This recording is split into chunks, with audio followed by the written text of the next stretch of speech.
یہ کہتی ہیں ایک لڑکی نے شرعی نکاح کیا، یعنی دو گواہوں کی موجودگی میں والدین کی اجازت کے بغیر، ویڈیو بھی بنی ہوئی ہے، کیا حکم شرع ہوگا؟ پھر اس نے بھاگ کر دوسری جگہ شادی کر لی اس کو چھوڑ کر، اس کا کیا حکم ہوگا؟ دیکھیں، اگر عاقلہ بالغہ لڑکی ہو اور وہ کفو میں نکاح کرے، کفو کا مطلب ایسا لڑکا کہ جو اس کے والدین کے لیے باعث شرم و عار نہ ہو کسی بھی لحاظ سے، خاندان کے اعتبار سے، ذات پات کے اعتبار سے، پیشے کے اعتبار سے، عادات و اطوار کے اعتبار سے، اگر وہ اچھے خاندان کا ہے، اچھا پیشہ ہے اور شکل صورت کے اعتبار سے بھی کوئی ایسا مسئلہ نہیں ہے، تو فقہ حنفی کی روشنی میں، بلکہ ہم یہ کہیں کہ مذہب اسلام اجازت دیتا ہے کہ لڑکی اپنا از خود نکاح شرعی طریقے سے کر سکتی ہے۔ لیکن یہ صرف شرعی حکم کے بیان تک ہے، ہم بچیوں کو یہی سمجھاتے ہیں کہ اپنے والدین کی مرضی اور اجازت سے کریں، کیونکہ ہمارے معاشرے میں اس طرح لڑکی کا از خود قدم اٹھانا معیوب سمجھا جاتا ہے، اس کو عیب دار بات سمجھی جاتی ہے، اس کو شرافت اور شرم و حیا کے منافی سمجھا جاتا ہے، اس لیے ایسا نہ کریں۔ لیکن اگر کوئی بچی کرتی ہے تو بہرحال اس نکاح کو ویلڈ مانا جائے گا اگر وہ کفو میں کرے گی، اور اگر غیر کفو میں کیا ہے، چرسی موالی سے نکاح کر لیا، آوارہ لڑکے سے نکاح کر لیا جو خاندان کے لیے باعث شرم و عار ہے، تو فقہ حنفی کے مفتہ بھی قول کے مطابق پھر یہ نکاح ہوگا ہی نہیں، ٹھیک ہے نا؟ پھر چاہے ایجاب و قبول ہو جائے، چاہے دو گواہوں کی موجودگی میں، غیر کفو میں لڑکی اپنا نکاح نہیں کر سکتی ہے۔ تو پہلی بات تو یہ دیکھی جائے، چاہے ویڈیو بنی چاہے کچھ، کہ اس نے کفو میں نکاح کیا تھا یا غیر کفو میں۔ اگر غیر کفو میں تھا تو پھر تو نکاح نہیں ہوا، پھر اس نے بھاگ کر دوسرا نکاح کر لیا، وہ بھی دیکھا جائے گا کفو میں ہے کہ غیر کفو میں، غیر کفو میں وہ بھی نہیں ہوگا۔ تو یہ اس کا حکم شرع ہے۔ اور اگر پہلے ہی نکاح اس کا پہلے نکاح کفو کے اندر تھا تو بہرحال ہو گیا، چاہے ویڈیو بنتی نہ بنتی۔ اب اس نے دوسرا نکاح کیا تو نکاح کے اوپر نکاح نہیں ہو سکتا ہے، یاد رکھیں، کیونکہ نکاح پہ اگر نکاح ہوگا تو وہ کسی کی منکوحہ ہے، اور اس حالت میں کسی اور سے نکاح ہو ہی نہیں سکتا۔ جب نہیں ہوگا تو لازم سی بات ہے کہ وہ گناہگار ہوگی۔ تو خلاصہ کلام یہ ہے کہ اس طرح کے جو معاملات ہوتے ہیں اس میں والدین کو سمجھداری کے ساتھ مظاہرہ کرتے ہوئے، اگر لڑکی ایک اب ایسا کوئی بڑا قدم اٹھانے کے لیے تیار ہے، پہلی بات تو یہ کہ تربیت اچھی ہونی چاہیے، دین کے قریب بچوں کو لانا چاہیے۔ پہلے نہ ہم کسی چیز سے روکتے ٹوکتے ہیں، نہ ہم دین کے قریب لاتے ہیں۔ جب بچے اس طرح کے عملی قدم اٹھاتے ہیں تو پورا دین ہمیں یاد آ جاتا ہے، پھر ہر چیز کو دین کو ڈھال بنا کے انہیں روکنے کی کوشش کرتے ہیں۔ پھر بچے بھی کہتے ہیں کہ پہلے یہ دین کہاں تھا جو آپ ابھی بوقت ضرورت اپنے لیے استعمال کر رہے ہیں، پھر وہ باز نہیں آتے۔ تو اس لیے پہلے سے ہی بچوں کی تربیت کریں، اور اگر آپ نے تربیت کی تھی نہیں مانے، یا بہرحال عدم تربیت کی بنا پر ایسا ہو گیا، تو پھر جہاں وہ کہہ رہے ہیں ان کے از خود آپ شادی کر دیں، پھر وہ خود اپنے انجام ویسے وہ تو کرنے کے لیے تیار ہیں گھر سے بھاگ کے، تو اچھا چلیں آپ اس کو عزت سے رخصت کر دیں، پھر وہ جانے اس کا کام جانے۔ لیکن ہمارے یہاں کشمکش چلتی رہتی ہے، یہ والدین کہتے ہیں ہم سرنڈر نہیں کریں گے، اور لڑکی کہتی ہے وہ پھر اس طرح کے قدم اٹھاتی ہے، پورے معاشرے میں ایک تماشا بن جاتا ہے، اور والدین کے سر شرم سے جھکتے ہیں۔ پھر بہت سے لوگ بہکاتے ہیں کہ تمہاری عزت کا معاملہ ہو گیا، قتل کرو، غیرت کے نام پہ قتل کرو، تبھی تمہاری عزت بنے گی، ورنہ پورے خاندان میں تھو ہوتی رہے گی۔ پھر وہ اپنے نمبر بنانے کے لیے اور خاندان کے ان فاسق اور فاجر اور بیوقوف لوگوں کو مطمئن کرنے کے لیے وہ قتل کا اقدام کرتے ہیں، اپنی آخرت بھی برباد کرتے ہیں اور دنیا بھی برباد کرتے ہیں۔ اب اگر خاندان والوں نے آپ کو بہادر اور ہیرو اور سلطان راہی کہہ بھی دیا، کون سا تمغہ مل گیا مجھے یہ بتائیے، آپ کو آخرت کے اندر کون سا آپ کو انعام مل جائے گا؟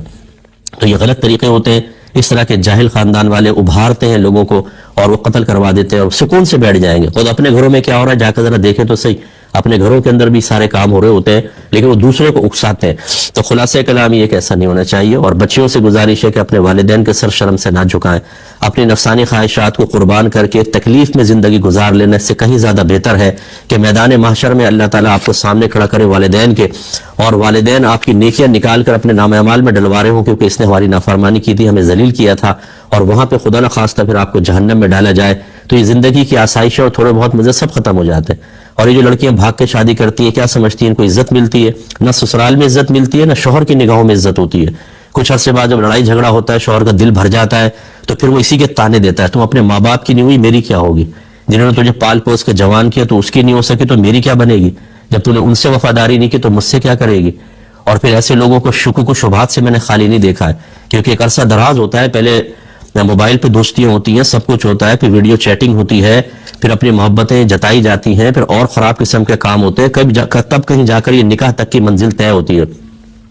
اب جب شادی ہو جاتی ہے بھاگ کے اس طرح کی، تو شوہر کو وسوسے ہوتے ہیں کہ میں باہر جاؤں گا، نامعلوم کسی اور کے ساتھ ایسا نہ کر رہی ہو۔ یہ اس طرح کی زندگی اتنی خراب ہم نے دیکھی ہے، میرے پاس تو کیسز آتے ہیں نا،